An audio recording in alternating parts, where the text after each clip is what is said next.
Google'da en hızlı hayvanı arattığımda herkes gibi benim de karşılaştığım şey bu. Evet, çita. Bu konuda kırılması güç bir önyargı oluşmuş gibi görünüyor.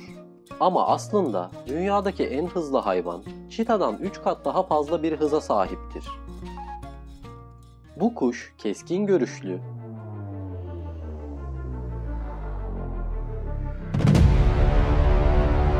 ve karasal canlılar içinde maksimum hıza ulaşabilen müthiş bir yırtıcıdır. Baş döndürücü hızlara ulaşabilen ve dünyanın en yetenekli avcılarından biri olan Bayağı Doğan ya da diğer adıyla bilinen Gökdoğan'la tanışmaya hazır mısınız?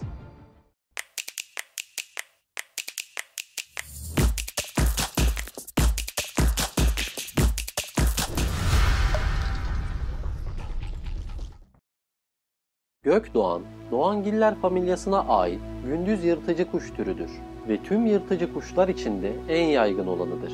Nüfusu Antarktika ve Okyanus adaları hariç tüm dünyaya yayılmış durumdadır. Bu türün cinsiyetleri arasında tüy renginde belirgin bir fark yoktur. Erişkinlerde sırtı kül grisi, başı kara ve alt kısımları beyaz üzerine çubukludur. Gökdoğanlar, yırtıcı bir kuş için küçük sayılabilecek boyutlardadır. Yaklaşık olarak bir karga ile aynı boylarda olan bu yırtıcı kuşun vücut uzunluğu ortalama 35 ila 58 cm arasında değişmektedir. Dişiler erkeklere oranla çok daha büyüktür. Ağırlıkları 900 gram ile 1,5 kilogram arasındayken erkekler 450 ila 750 gram ağırlığındadır. Bu neredeyse 2 katına yakın bir farktır. Kanat açıklıkları ise 120 santimetreye kadar çıkabilir. Ama küçük olmaları sizi yanıltmasın. Bu kuşlar gezegenimizdeki canlıların en hızlı temsilcisidir ve harika avcılardır. Sizlerin de tahmin edeceği gibi en hızlı uçuş şekli dalıştır.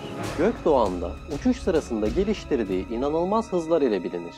Kuş dünyasının mutlak şampiyonudur ve birçok yönden dikkate değer bir kuştur.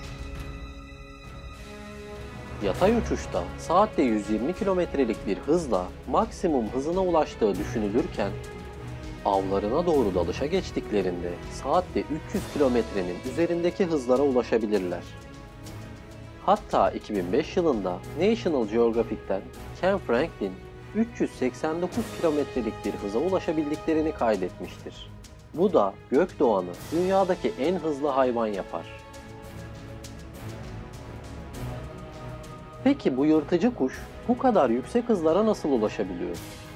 Her şey bu kuşların özel vücut yapısı ve ideal bir aerodinamik şekle ulaşabilme yeteneği ile ilgilidir. Bir gökdoğan dalışa geçtiğinde gördüğünüz ilk şey mermi biçimli bir gövdedir. Ayaklarını nasıl sıkıştırdığına, kuyruğunu ve kanatlarını geriye doğru nasıl büktüğüne dikkat edin. Bu aerodinamik şekil sürtünme alanını azaltarak uçuş hızlarını keskin bir şekilde arttırır. Şahin ya da baykuş gibi geniş kanatları olsaydı bunu verimli bir şekilde yapamazdı. Ancak Gökdoğan'ın kanatları sivri uçlu ve geriye doğru açılıdır. Sert ve sık tüyleri nedeniyle de daha az hava akımı direnci yaşarlar. Ayrıca Gökdoğanlar güçlü göğüs kaslarının bağlı olduğu büyük bir omurgaya sahiptir. Kel isimli bu göğüs kemiğinin kalınlığı ve dayanıklılığı sayesinde yüksek hızlarda uçmalarına yardımcı olan birçok göğüs kası desteklenir. Keskin görüşleri gökdoğanların avlarını 1,5 kilometre öteden görebilmelerini sağlar. Avını gözüne kestiren bir gökdoğan gözden kaçırmamak için gözlerini asla kapamaz. Bu nedenle avlarına dalış yaparken görüşlerini yüksek hızlarda da sürdürebilmeleri için gözlerini tozdan ve böceklerden koruyan üçüncü bir göz kapağına sahiptir.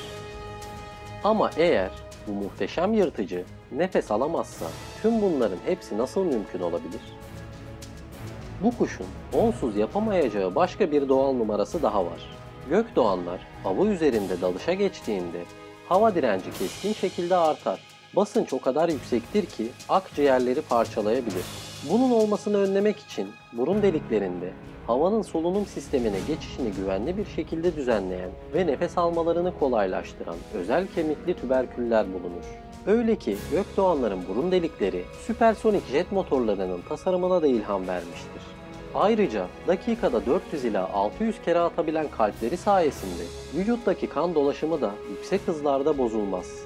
Bir gökdoğan için en yaygın av güvercin, serçe ve martı gibi orta boy kuşlardır. Ancak ördek ve balıkçıl gibi kendisinden kat kat daha ağır ve iri kuşları da avlaması zor değildir. Başlıca avlanma davranışı güvercin iriliğindeki kuşları hızlı bir dalış ile havada yakalamaktır. Diğer bir yöntem ise kendinden büyük olan avları, yani hızını kesip onu sakatlayabilecek büyüklükteki kuşları yanlarından geçerken sıkı bir pençe darbesiyle sakatlayıp yere düşürmektir. Yine de güçlü ve keskin pençeleri uçuş sırasında diğer kuşları yakalamalarına kolaylık sağlar ve diyetinin neredeyse %98'i havada yakalanan kuşlardan oluşur. Gökdoğan için dalış sırasında gerçekleştirdiği yüksek hızlar aynı zamanda bir dezavantaj da oluşturur. Çünkü dalış sırasında avcısını fark etmiş olan bir avı izlemek kolay değildir. Bu yüzden kullandığı yöntem ne olursa olsun gökdoğan da birçok etçil canlı gibi %20'lik bir başarı oranına sahiptir. Yani 10 saldırının 8'inde eli boş döner. Bu kuşlar harika birer ebeveyndir. Yaşam boyu bir çift oluşturan erkek ve dişi gökdoğan yavrularını özenle korur. Yuvasına yaklaşan ve bölgesini işgal eden tüm hayvanlara korkusuzca saldırırlar.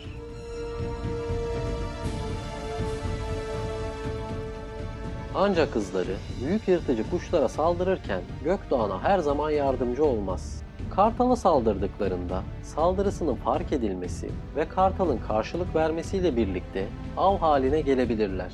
Yine de bu cesur kuş organize ve koordineli saldırılarıyla kartalı bölgesinden uzaklaştırmayı başarıyor. Böyle bir avcının bile zayıf yönleri vardır. Gündüz yırtıcısı olan gökdoğanların karanlıkta görüşleri çok kötüdür. Bu nedenle baykuş gibi gece avcılarının saldırısına uğrar ve onlara av olurlar. Kendisinden daha büyük olan tüm tüylü ve karasal yırtıcılar onun için gerçek bir tehdit oluşturur. Yani kartallar, baykuşlar, tilkiler ve sansarlar bir gökdoğan için tehlikelidir. Yine de tarımsal faaliyetleriyle insan çok daha büyük bir tehlikedir. Pestisitlerin yaygın kullanımının bir sonucu olarak 1940 ve 1970 yılları arasında ciddi bir popülasyon düşüşü yaşadılar. Bununla birlikte doğal yaşam alanlarının yok edilmesi ve hala bu kuşların yasa dışı köleleştirilmeleri devam ediyor. İnsan için böyle bir ihtiyaç, gökdoğanın şahincilik için yaygın olarak kullanılmasından kaynaklanmaktadır. Tutsak yetiştirilmiş kuşların büyük ölçüde salıverilmesiyle birlikte pestisitlerin kullanımının yasaklanması türün kendi aralığının birçok bölümünde nüfus artışı sağlamasına yardımcı oldu. Buna rağmen gökdoğanlar bazı ülkelerde Uluslararası Doğa Koruma Birliği'nin tehdit altındaki türlerin kırmızı listesinde yer almaktadır ve koruma çabaları halen devam etmektedir. Hayvanlar aleminde var edilen gökdoğan ve daha nice canlılar için kanala abone olmayı ve bildirim zilini açmayı unutmayın. Bir başka bölümde doğamızı eşsiz kılan bir başka canlıyla görüşmek üzere.